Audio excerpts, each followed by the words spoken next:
How to add docs to Windsurf 2025. Follow these instructions. Launch Windsurf 2025. Log in using your credentials and access the dashboard to begin managing your productivity tools.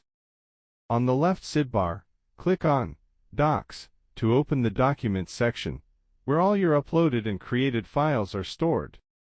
Hit the plus Add New button found at the top or bottom right corner to begin uploading or creating a new document instantly. Choose between Upload Document or Create New Doc, depending on whether you're importing a file or writing from scratch. If uploading, browse your local device storage, select the desired file, PDF, Docs, and press Open to continue. If creating, type a name for your new document and start adding your content directly into Windsurf's built-in editor.